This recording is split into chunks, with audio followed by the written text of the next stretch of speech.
meantime, I would request our speakers to give a short introduction to themselves, and we can start the discussion, and then I'll hand it over to Deborah to take it forward. So I'll request Ted.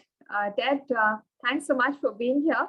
If you could give a quick introduction on the work that you've done and what you'd like to bring forth in this discussion today. Sure, Anisha, great, thanks. Good morning or afternoon, I guess, wherever you are on the continent. Ted Wilcox is my name. I've been with PepsiCo for nearly 10 years now. Most of the time, always in financial leadership positions. Currently, I'm looking after strategy and FP&A for PepsiCo Sub-Saharan Africa. A little bit about us before we go on is so we all know PepsiCo. The brands of Pepsi, 7-Up, Mountain Dew are our kind of global stalwarts, together with the snacking portfolio, Lay's and Doritos. I think most folk in the audience will be aware of. And what we've done with that is we've combined that recently with a scale acquisition mainly in South Africa with the Pioneer Foods portfolio, which also is a wealth of riches there with great brands like Weet-Bix, Liquid Fruit, and White Star and Sasco. So altogether, that makes us about a $2 billion revenue region across Sub-Saharan Africa, and a real kind of scale true player in this marketplace. Within that space, I've done CFO roles for our snacks business and our beverages business, both South Africa and across the continent. And prior to that, I was with the Mondelez or Kraft Foods business. So I've been in the FMCG space for quite some time. Look forward to engaging with the panel and the rest of the audience on how digital is really a meaningful and progressive part of our business that will continue to grow. Great, Ted, especially for B2C companies. Data plays a big role, and everything is getting so customized today. I'm surprised. I sometimes surprised. How do these companies know my choices perhaps even better than I do? But that's a reality, and that is what's happening these days. Bradley, thanks so much for being here. A quick introduction from your side. Thank you, Anisha. So my name is Bradley Wenzel. I am the CFO of Douglasdale Dairy, which is now the largest fresh milk supplier in South Africa. We like to think we punch above our weight in terms of our presence and our footprint and our impact on the market. I've been there just under 4 years now. The dairy itself is a traditionally family-owned business, as most local dairies are. So done some quite interesting things around data and data analytics, and trying to bring family-owned businesses into the fourth industrial kind of revolution. How to use data insights and partner with the large retail chains in order to be a better business, bring waste down and kind of things like that.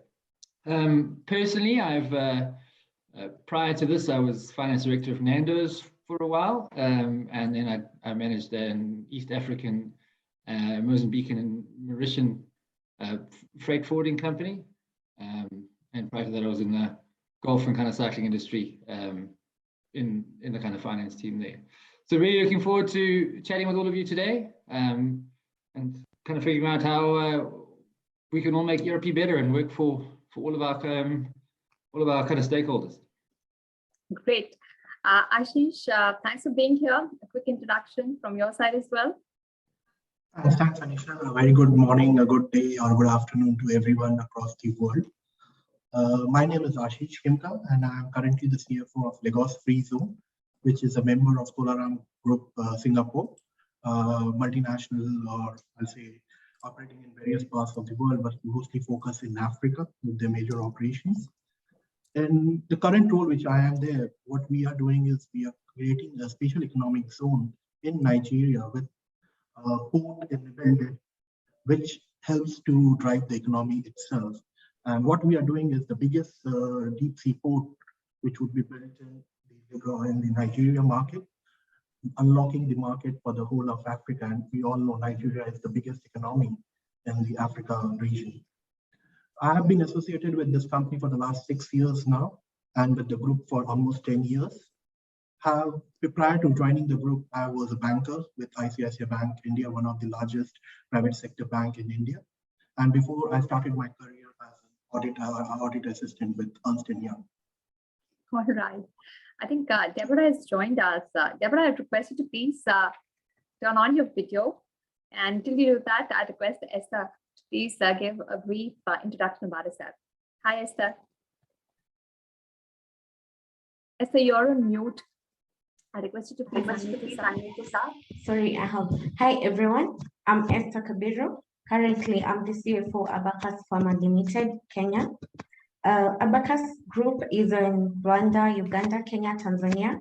We pride ourselves in providing healthcare solutions in Africa. Currently, the CFO. Previously, I was the financial controller at Kansai Plascon. Before that, I was an auditor with Deloitte East Africa. I'm happy to be part of this forum and looking forward to it. I'll just start with one of the first few issues that we want to discuss. And I think Bradley also spoke about it. It's about ERP as a bridge between your homegrown legacy systems and modernization. So I was just speaking with a few executives, and they said, I can't just wish away the data that I have in my legacy systems, because even though about 90% of the data that we have these days has been generated over the last 2 years, what I had earlier is also important. So Brad, would you like to go ahead and tell us how ERP is that bridge between what you had on in your legacy systems, and how does it help you then bring your legacy systems up to speed with the latest data? Are you migrating it all to a cloud? How does it work for you? Well, thank you. So our journey has been quite an interesting one. So like I said, the dairy industry and my one in particular, we've been around for 115 years, working out of the same site, run by the kind of same family. And most businesses like that tend to not use ERP. They tend to use the bank balance as a litmus test for how the business is going. Debtors and creditors and all those kind of good things don't really get looked at. It's what's in the what's kind of liquid right now. So our journey was very, very interesting, where we had 3 or 4 different. We had an accounting system. We had an ERP, or a version of an ERP system. We had a fleet management system. And we needed to take all of those things and put them into kind of one system. So the interesting part about businesses of my kind of size is most times the CFO is often the CIO and the chief bottle washer and things like that. So you're encouraged to know what's kind of going on out there in terms of the new programming languages, Python and SQL.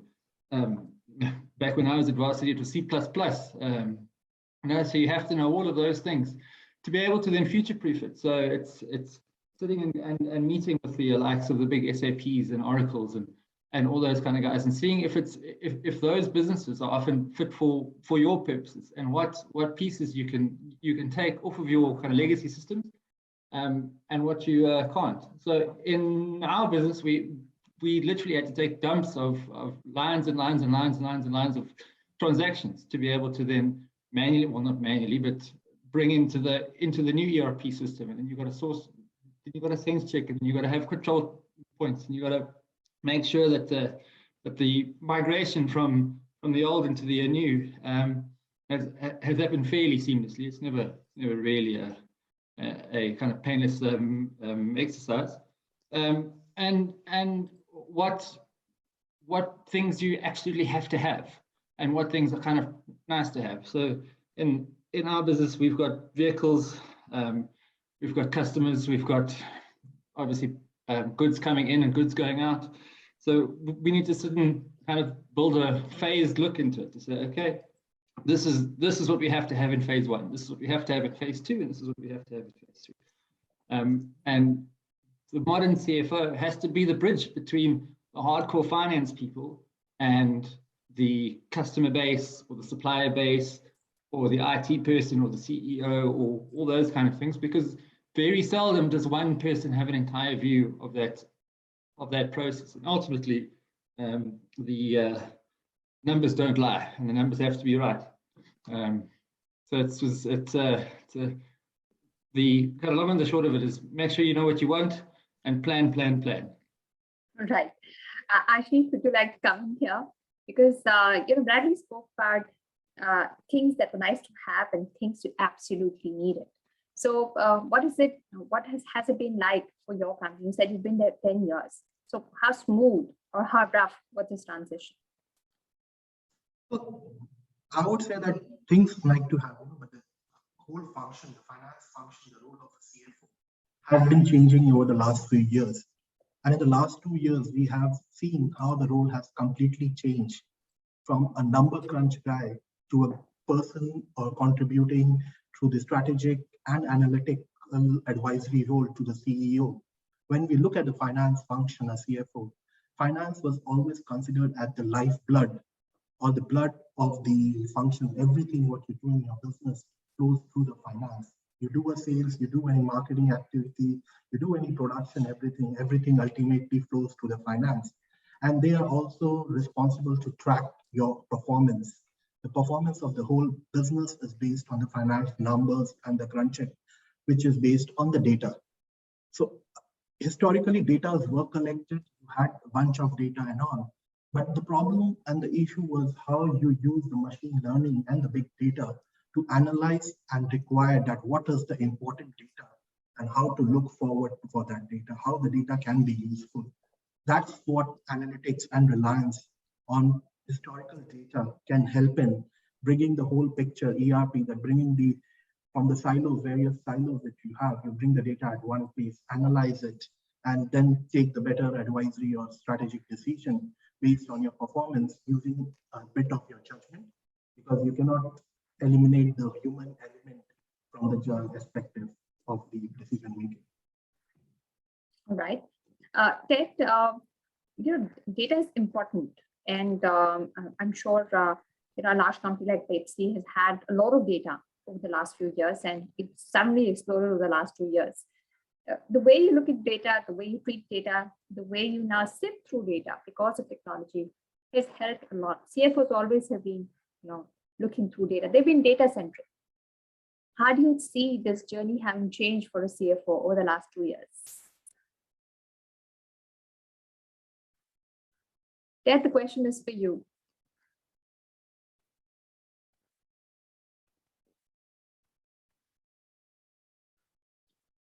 Ted, we can't hear you. You're still on mute. Could you unmute yourself? Disaster, the mute button. Thanks, Anisha. Yeah, it's a great point. I mean, data is becoming, we know, what a fundament to the business. It always has been, to your point, and it's always been part of our lives as finance leaders. But it is ramping up exponentially as that's why we're in this conference, right? I think what we're finding with data and a really important theme that we're trying to make do with. I mean, Bradley was talking around structured ERP data, getting the ERP to work, basically run the company on a day-to-day basis.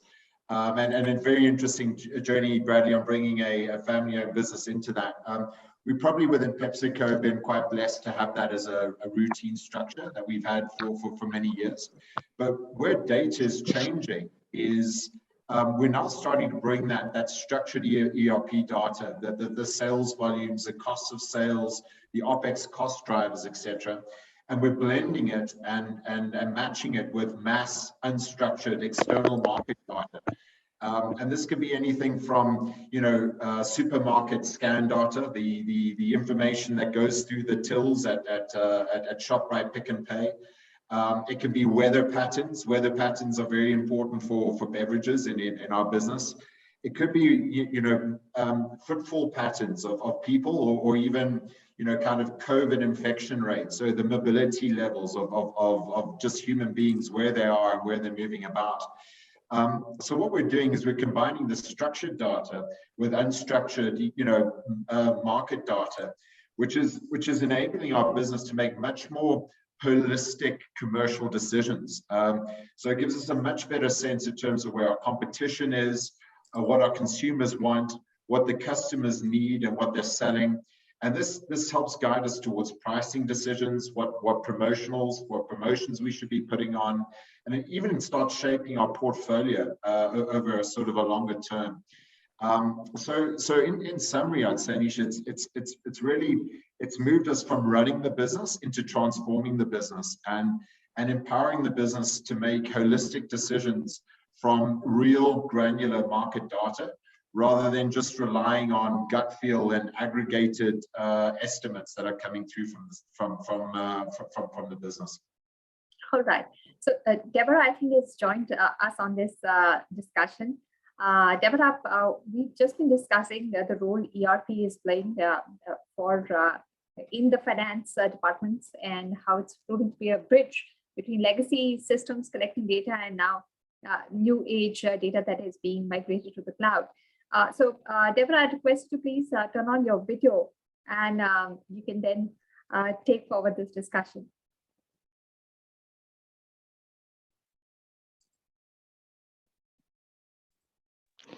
All right, thank you very much. My apologies I had internet issues moving up and down different types of internet, but I'm here now. And thank you so much for holding the fort. So we've heard from our first speaker. The question I would like to find out is if you could drill down more about how your journey in Douglas Said Diary had been able to, redesign critical elements of the ERP system that you've been able to pinpoint and provide information, dashboard, reliability, and all of those. Can you please take us through that process and how our audience can benefit from your experience of how you've deployed that ERP? Thanks, Deborah. So very similar to what Ted said, there's two different types of data. There's the internally generated data, and there's the external data, and it's how you kind of mesh both of those. So in our lives, as I kind of mentioned earlier, we were back in the 1980s, just running the business off the kind of bank account and figuring out things that kind of happened from there. And then this wonderful world of partner integration came in, where the likes of Pick and Pay and ShopRite, and if you talk nicely to certain other retail chains, will give you some data on footfall, sell-throughs, different things like that. So it was building all of those into our own ERP kind of system. So just doing a reverse integration, basically, kind of somewhat. So the one interesting aspect of the dairy industry, in particular in South Africa, is any product which is expired is given back to the processor. So if the milk goes off on the shelf of Pick and Pay or ShopRite or any one of those, the retail chain just gives it back to me, and I have to pass them a full kind of credit. And that product then has to get wasted. So it was because of food safety issues. So it was working with them to try and figure out good ways to liquidate that stock quickly. One, where it wasn't being kind of sold, why it wasn't being sold, and different pricing points in order to get it sold so that it could go into the market itself. And it was arduous, to kind of say the least, because you've got different people at different levels of different big kind of retail chains that operate all over the continent, and you're one little dairy trying to ask them to help you out. But in that, the learning is, even those partners also want to be working with you. Very seldom are you working cross purposes, because if it sells for them, it sells for you. So just kind of figuring out what are the key critical elements for us, and in kind of our mind, it was making sure it didn't come back, because that was good food that got wasted. And in a country like South Africa with 46% unemployment and hunger, we needed to do our best to try and get it out into the market. Well, that's so amazing. Thank you so much for sharing. For a while, I'll leave you and move to Miss Esther. And I'd like to find out from her, in your experience as a CFO, what do you think that the benefits are when the EFOs are driving strategic, decision making based on data? Because I'd like you to speak more on how we leverage enterprise data to translate into value for the organization. What role does a CFO play in that space, Ms. Esther?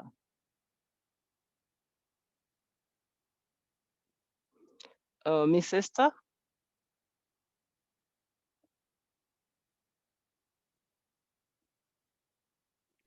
Yeah?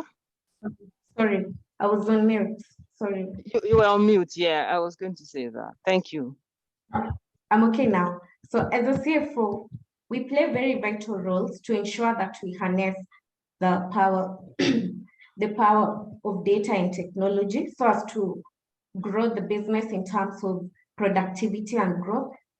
Some of the roles that we play include data literacy. We must ensure that we communicate effectively so that this data makes sense. We must also ensure that there is access to data. So the right data must be accessed and at the right time to always to push for real-time decision making. The other thing as CFOs that we do to ensure that we derive the strategic benefit is we must make decisions on which KPIs to point on. So this has to be in alignment with other business leaders. We must also be on the forefront to ensure that data is managed properly. So this means that we must give the right data, the accurate data and the clear data and the relevant data to the business user. Yeah. Yeah, thank you for that, Claire, because I like the adjectives that you're using. You're saying accurate data, clear data, useful data. It means that there are other data out there, but a CFO comes into play to decipher, analyze, assess, and appreciate what is useful for the data that we're going to mine and then use for decision making. That's very good and honest. Because another thing that we see that traditionally people think CFOs do, they take back office and then they just follow the decisions and basically they just do cash flow and do all of these things. But in getting our work done as CFOs, I am imagining that people in our audience who is looking at it like, okay, data, all right, does it really matter if I'm not in that flow? What word do you have for them, people who believe that, oh, CFO's role is just to come and tell us about finance and all that? How can we be making better, enhanced, optimal decision? Do you want to give us an example of how you use data to, solve a problem or optimize cost or reduce or make some savings for your organization? Thank you. An example is when you have the data. So you need to know what is happening to this organization. Why, for example, are my sales going down? So maybe you will have to drill down into maybe the product mix. So this product is doing well in this area. So again, you have to go and realize, why is this product not doing well in this region? Probably the customers prefer better. So you will have, so that will prompt you to also drill down to the customers and why are they not buying this particular product, whereas this product is doing well in another region. So that will, the collection of data and analyzing that data will ensure that you now put the right product at the right place and at the right time. I like that, because that means that as CFOs, it's not what we want to do solo, meaning that we need information from sales, from marketing. We work hand in hand with other departments to ensure that the company gets value. Thank you so much for that. I'll leave you for a while. I'm coming back to you. I'm going to Mr. Ashish right now. And I think that when we talk about relying on analytics, analytics means you use the data, you've analyzed it, and you want to use it to predict the future. Certain events that happened in the past, as Ms. Esther has said, why is sales not, moving in this direction? Why is the company not delivering year-on-year growth and ROI? So you now have those data with you, you've gathered it, you have everything, and you want to predict the future to say, if this trend continues, we are going to have this. So What do you think that data decision making, what does it think, how do you think it can create value, for an organization? I'm talking to Mr. Ashish right now. Thanks, Deborah, for it. Thanks, Lester, for putting up that point. So taking it forward, I want to first bring in for a point of difference between an information and a data. All information has data, but it's not necessary that all data would have information.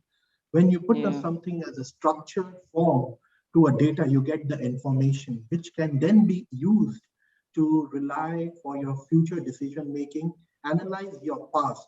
Historically, CFO roles for the finance function were more concerned towards the past, analyzing the past, being a policing activity and being a controlled function.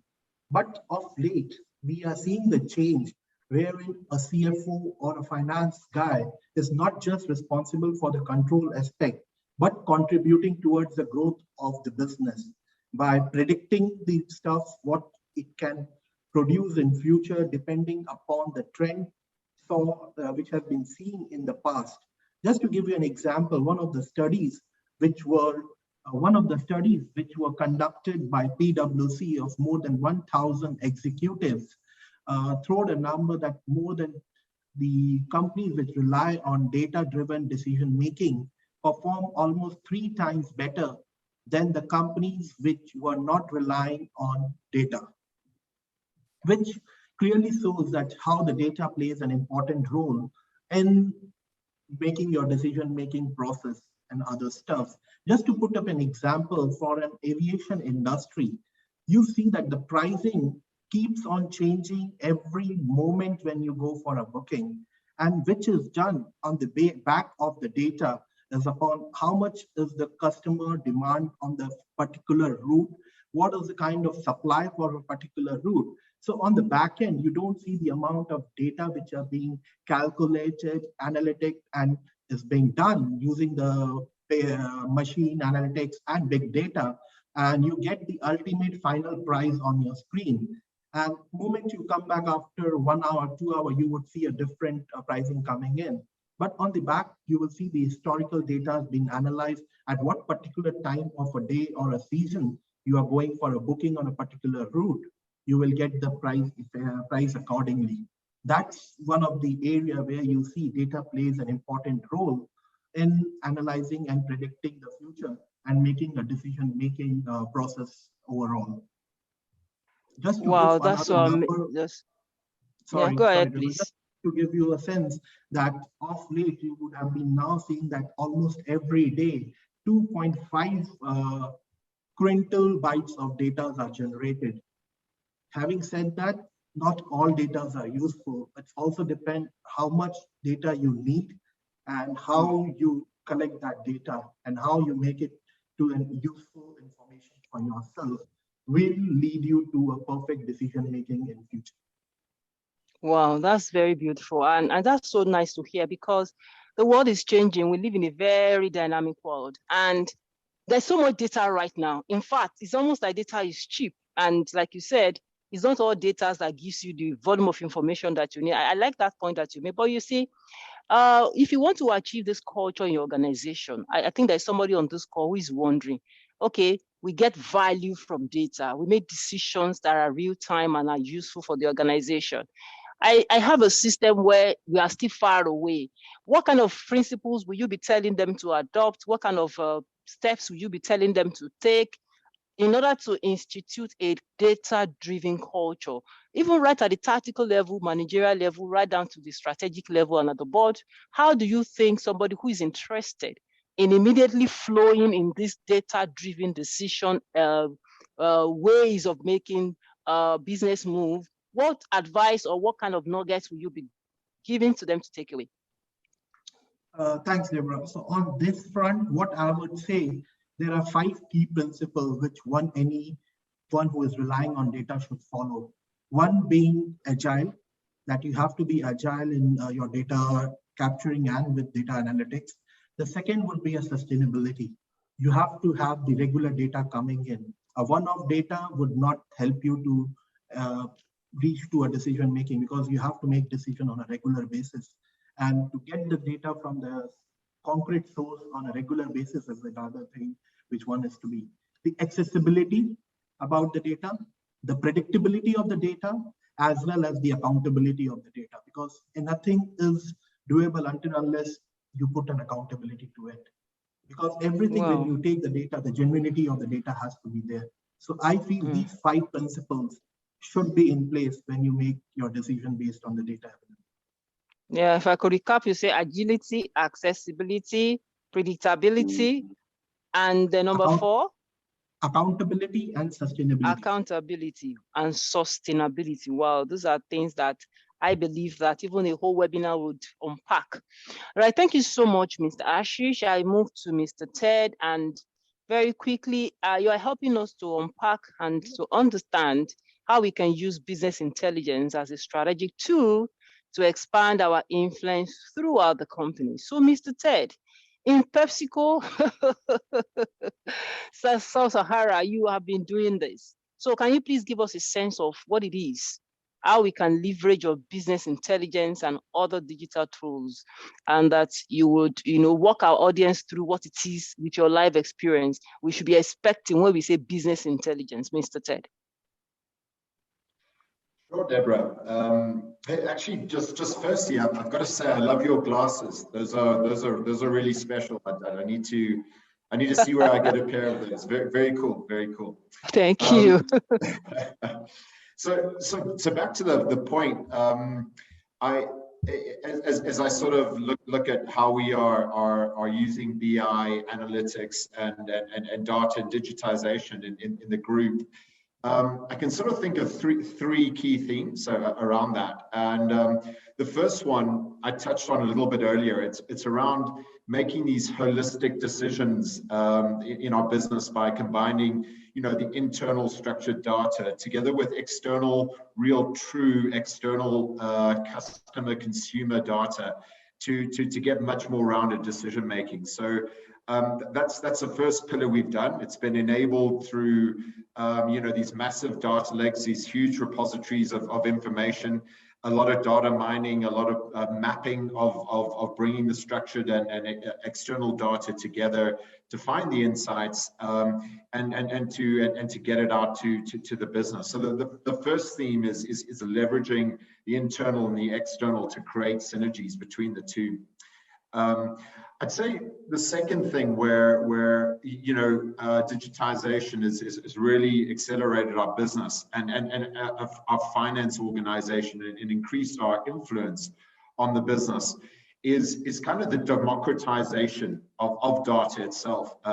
So bringing information to decision makers, to the functions, etc., and across the business. And I've really felt this empowerment of getting information, the right information to the right stakeholders at the right time, is doing two things. It's what I mentioned earlier. It's helping making better, more informed decisions, but it's also helping my team a great deal.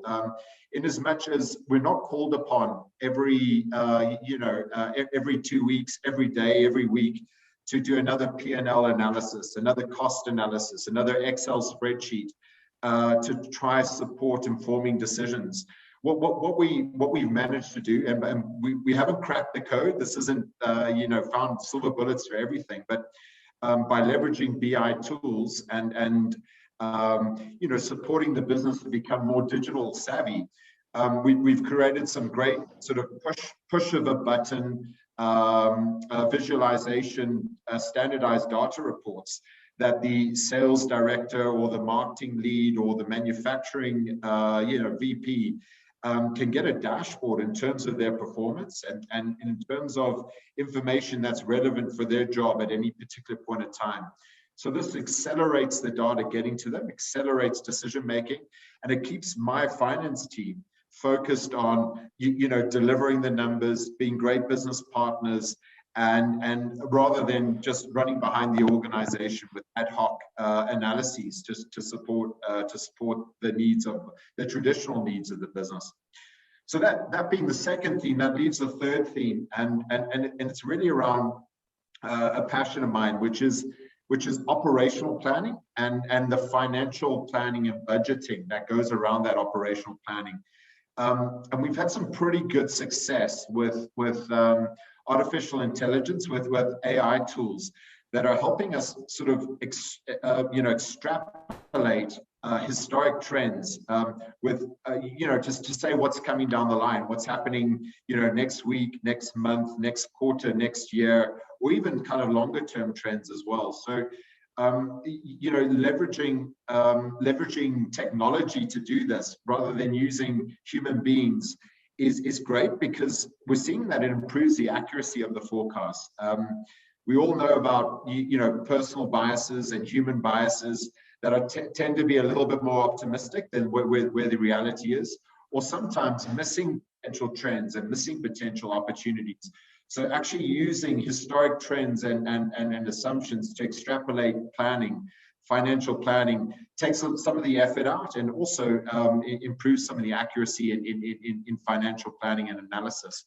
And building on that, one more step is we've also used some of these tools to do scenario planning. So really pressure testing different assumptions and scenarios within our outlooks for the business, which is an excellent way of pressure testing your plans for sort of black swan events, unknown events. And this is really came to the fore during the pandemic, right? COVID-19, yeah. Really tested. I got it. Thank you so much. And I like the idea of dashboard, because the dashboard does give you flashes. It tells you the signs, the vital signs to go and then investigate. And once a dashboard is timely and regularly updated, that is where we start to hone the value. So thank you so much for contributing that. We seem to be having questions coming in, and any member of the panelists can take this. It says, talking about the impact of automation, CFOs should realize that at the end of the day, they are leaders of not just material, but human resources. Data should always have the ultimate objective of positively impacting people positively. Automation must help people perform their jobs better, not to make them lose their jobs. If I understand this comment, it's almost like saying, how do we ensure that there is a balance as we begin to automate? A machine is capable of doing maybe what 1,000 people will do, more or less. So who among the audience is here to disabuse the mind? I mean, among the panelists, wants to talk to the audience about where the balance comes, because there is a concern right now. So I would ask any of the audience, panelists, to take that question. How do we ensure that there's balance between people not losing their job and then advancing in technology and taking value from digitization? Mr. Ashish, you want to try? Yes, let me give a try to it. As I was speaking earlier, data is just an information which gives us a tool to think about and predict the future. The human element will never go away from it. It's the judgment which is required, because even now when you get the data from the system, which is being flashed on your dashboard and other stuff, there needs to be somebody who needs to take the judgment and decide upon the data coming to you.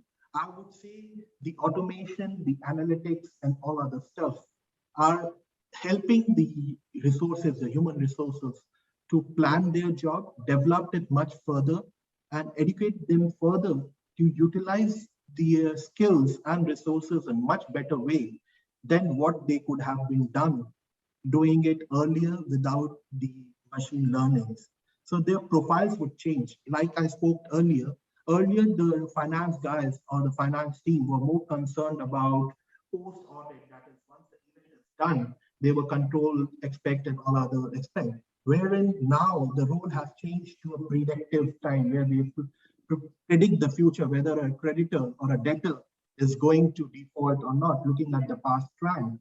Wherein earlier they were more concerned about whether the debtor has become default or not. So they use the data now using the past trend to predict the future, that is what the probability of the debtor not realizing your fund. So it's just a change of the mindset, but not the loss of the job. I got it, and I totally agree with you. Go ahead, Mr. Bradley, please. Yes, sorry. So the threat of robot process automation, or RPA, shouldn't really be perceived as a threat. In our journey, what we found is it takes away the mundane tasks and frees up time for those people, not that they become redundant, but instead for the leader or the leaders of the business to now invest proper time into those people to grow them. So as the kind of modern CFO is not really a number cruncher. It's a leader. It's a chief value officer. You know, you should make a concerted effort to invest in your people, to make sure that you're giving them all the information that you have, and RPA will actually help that. It won't make it harder to, well, sorry, it shouldn't cause redundancies. It should instead help us to help those and grow the people that work for us. Amazing. So, Ms. Esther, you want to add something? Yes, if I may add up to that, automation clearly has very good benefits to an organization. As members of the finance team, for example, instead of spending our time doing reports and just churning numbers, we are able to now look at bringing recommendations and insights, being business partners and influencing decisions and even actions in the organization, monetizing other business activities. So really it brings up benefits and saves time, which would not have been there if all the time we were just involved in giving reports, looking at historical numbers. So I would say it's more of a benefit than a disadvantage to an organization. Yeah, I agree with you absolutely. You gain speed, and then it's a mindset issue. Mr. Ted, do you want to add to this before we move to the next question? I'll have a brief word on it, Deborah. I must say, so much of this is new to me too, right? And I learn about it every day. And I must say, for all of us, we should feel some kind of sense of vulnerability, right, with what's coming through from the future. But we need to, and this is what certainly the message I give back to my team, we need to convert that vulnerability into energy to, you know, understand it better and make it relevant in our lives and make us relevant to it. So it is a threat, but there's a great opportunity of harnessing that threat and that energy to understand it better and leverage it. And I think if that mindset is taken by an organization, it'll really enhance it. If a different mindset's taken, it can set it in the other direction. Yes, I agree. All the panelists have spoken so well, because in fact, there is just no change that does not have different dimensions to it. It depends on how you want to see it. So it's a mindset and perspective issue. If there's anyone in this audience who is worried about redundancy and all of those, our panelists have assured that it's just for you to, you know, flow with the change in every opportunity or thread. There are usually opportunities for you to grow, to learn, and to expand your knowledge. Thank you so much for that contribution.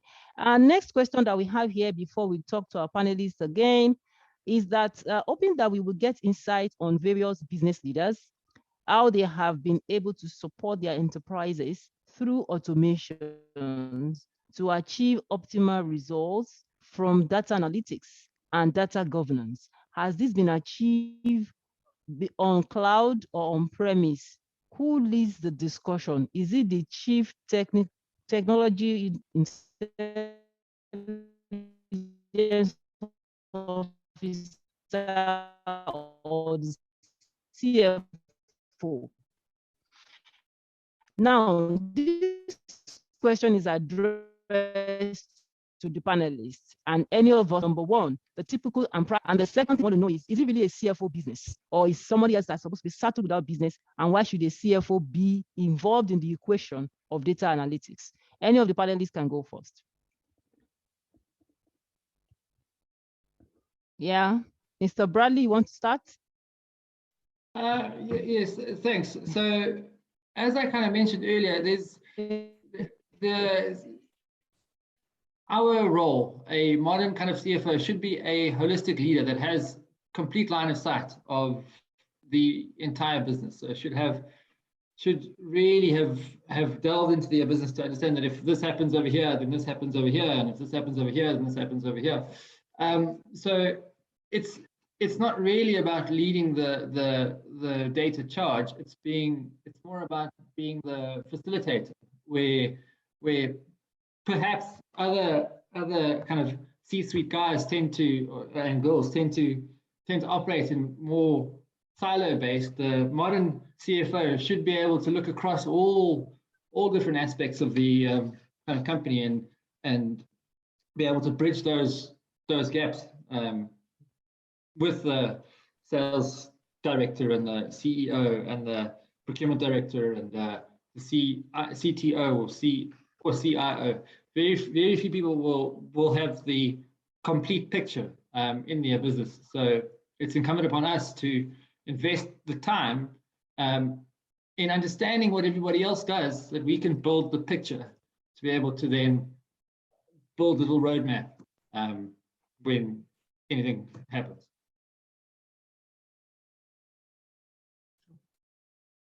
I agree with you totally, because the CFO is like a storyteller. Everybody tells a story. The CFO publishes the story in a consolidated manner. The same way divisions will make their budgets.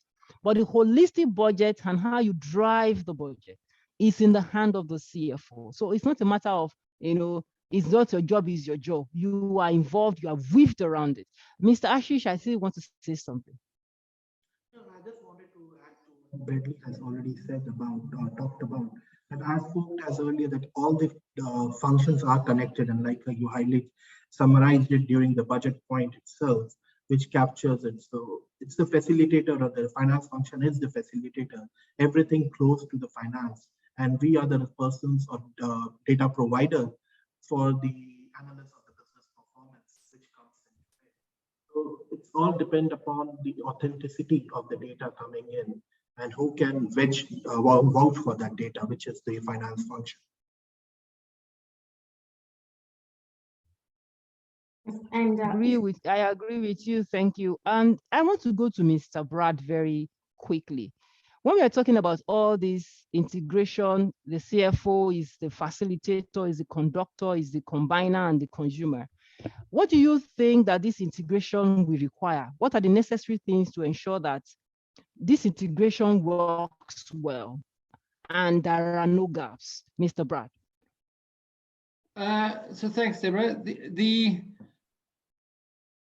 The traditional CFO has been more silo-based, operates just left of center, normally throws the numbers in and then goes back and sits in his office. The modern CFO should be a facilitator between all different aspects of their business. So what that means is the modern CFO needs to roll up his or her sleeves and get involved in sales and sit and understand what their pain points are, deal with the buying teams and the warehouse teams and all different aspects of their business to be able to, as you said, paint the entire picture. And then in doing so, identify those gaps. So the advice is that you have to get into the detail and you have to understand everybody else's pain point. You have to physically sit with them. You've got to get out your office. You've got to have boots on the ground. You've got to be seeing people. It's not just about sitting in an ivory tower and doing Excel sheets and journal entries and deferred tax. It's more now about physically getting out there and being a champion for their business and for the finance function itself, which is how the new or the modern CFO should be operating. Yeah, so it's a shift from traditional to modern. And that means that it really means what I hear you say is that even the CFO must be properly educated, must understand his role in the scheme of things and in the equation of value when it comes to the enterprise. Now I go to Ms. Esther. My question to Ms. Esther is to say that, let's now say that we have upcoming CFOs or you have your finance team in place. Charity, they say, begins at home. What will you be saying to them? How will you encourage them to come into the flow of championing data decision making, even at the very granular level where they have data? What do they do with it? How can you make your team, flow with that such that they now become the ambassador or an advocate or data-driven culture in the organization. As CFOs, we are leaders of people. So what can you say to that, Ms. Esther? So one of the things that I will do as a manager and as a CFO is that my approach towards data must be at the forefront. Like I must be the leader. So it is the top-down approach. Am I supporting this data? Yes. Am I supporting the insights that this data is giving me? Yes. So there has to be management support. I also have to ensure that they have the right tools and the right technology to support this. So another thing that I have to do is ensuring that they have the right skills. For example, if people don't have data analytics skills, am I ensuring that they have training to upskill, they have upskilling? So that is what I would do to support them. And also ensure that these insights are translated into actions. Because again, if we have data and we do the analysis and we're not translating this into actions, we will not be doing anything. So there have to be results for each and everything that we do. And there has to be support, and the people must also support it, and I must encourage them to support it.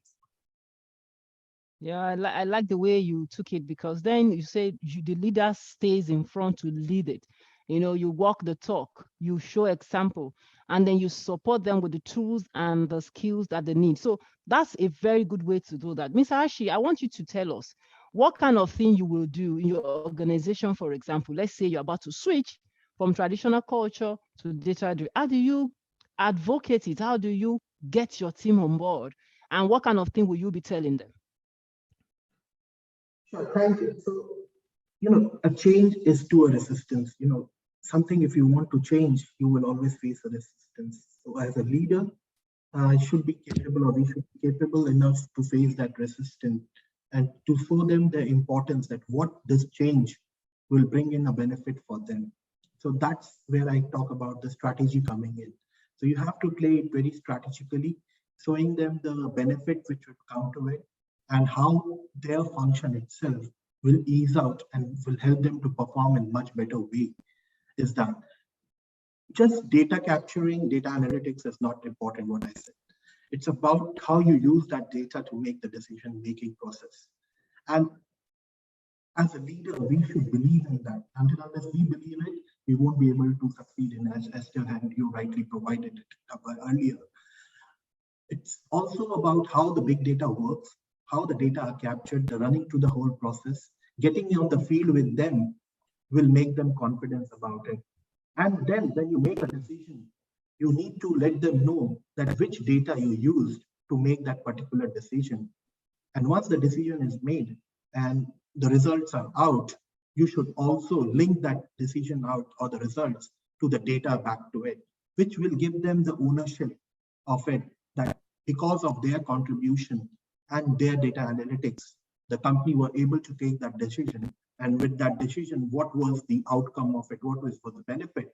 Once you are able to throw that benefit to them through the real practical examples and the practical uses of it, they will get the ownership. And once you are able to buy that ownership for them, everything becomes very clear and simple. And this Sumoto will come in and help you to have it more. And it's like sharpen your knives. As and when you use it more, they will come up with the solution at their end itself and help you to generate the required data and do the analytics at their end itself. I hear you and I applaud your points, because when you come from a benefit side, sometimes people resist change because they do not see clearly the benefit that it delivers. So once you're able to market and promote the benefits, and of course, who does not like what to make your life better and easy? Mr. Ted, I see you, and I think that you should tell us what it is that those benefits are. You always speak about data analysis reduces biases. We are not talking about emotions right here. Business must be done on statistic data, proven, workable. What are those benefits? Let's say our audience are and they're saying, okay, benefits. Okay, what are they? What are some of those benefits? It's a good one, right? And there's a whole treasure trove of benefits that can come out of it. But and kind of also expanding on Ashish, I think that was a really good answer. That was the carrot, right? The carrot is what the benefits are. We'll get into those, but there's also the stick. And perhaps, you know, in many ways, the biggest benefit of digitizing, going modern, going data, is that you've got a chance of being around in 5-10 years time. If you don't, it's existential, right? You know, there are no businesses that are not trying to make this journey, because you cannot be competitive tomorrow, or tomorrow's the wrong term of in the future, without making this journey. So that's probably your primary benefit. It keeps you in the game, right? It keeps you alive and it keeps you relevant. In terms of benefit, look, in our marketplace, it's all about intimacy, customer intimacy, consumer intimacy. And as well said a little bit earlier, it's knowing what your customers or your consumers, what they want, even more than what they know themselves, right? And designing our product portfolio, our price pack architecture, our offering to our consumer base and our customers, so that it's relevant for that. Now, we can't do that sitting in, you know, behind computers and behind spreadsheets. We have to get into their living rooms. We have to get into their conversations. We have to be part of society and part of fabric. And therefore, we've got to be out there, and we need data to connect the dots back into how we shape our portfolio and how we shape our decisions to be relevant in our customer and our consumers' lives. So that's our primary benefit, is that kind of real relevance on offering value, in offering you know, products that make our customers smile and our consumers smile. Wow, that's packed with a lot of value. As a matter of fact, we should just conclude the conference and go away, because knowing the benefits helps us to position correctly. And apart from that, it's not just about what you want to gain, it's also about what you should not lose. And that's what I hear Mr. Ted saying, that is a carrot and stick matter. So even if you say, I'm not interested in the benefits, what about the going concern? Are you here in the next 5 years? What are your competitors doing? Are you serious about your business? And if you're wondering how far this has gone, in fact, everything you do on the internet is based on analytics. Why would you go to a website and the next website pops up for you? And these are all things, algorithms that are set in place to ensure that the consumer has the best user experience. I mean, talk about all of your Google and the rest of them. They give you value based on predictive analytics, based on data, based on your use, I mean, of the facilities and all of those. So we really do not have a choice. And I'm looking again to see whether there's a question, because we have just 2 minutes. This question says, the last questions were taking technology as an enabler, and that is its key value. The next question, therefore, is that the value of people. People value is in thoughts, their judgment, their thinking strategy, their team forming, their building the core value set of the company that guarantees success. I don't know whether this is a comment, because I haven't seen the question in this. It says, technology is an enabler. Okay. The next question is what is the value of people? Right? I don't know whether this question is correctly set in the direction that we are expecting. Can anybody attempt anything? It says, what is the value of people? The value of people is in their thought, their judgment, and thinking. I think it's a comment, more or less. Does anybody have an explanation to this question? It seems ambiguous. I would just add Albert Einstein's comment to it, which says that the intuitive mind is a scared gift. So you can't remove that scared gift on it. So whatever data you have, the judgment would always be there. And that scared gift will never be taken away. How much robotic, how much mechanic learnings you can bring it, the scared gift of intuition cannot be removed from it. That's the value. Amazing, amazing. Yeah, with that, we've come to the end of this panel session. I want to thank very profoundly all our panelists. They've done excellently well and they have delivered value. And I know that even when we begin to look at the replay, that's when some of these things will begin to get it. And I thank you, Ms. Esther. I thank you, Mr. Brad, Mr. Ashish, Mr. Ted. I am Deborah David. I want to give a very good appreciation to Exito for putting this together. The conversation definitely cannot stop here. So let's continue to be advocates and crusaders for this issue of data analytics, because the future is data analytics. Thank you, panelists and all our audience. Thank you.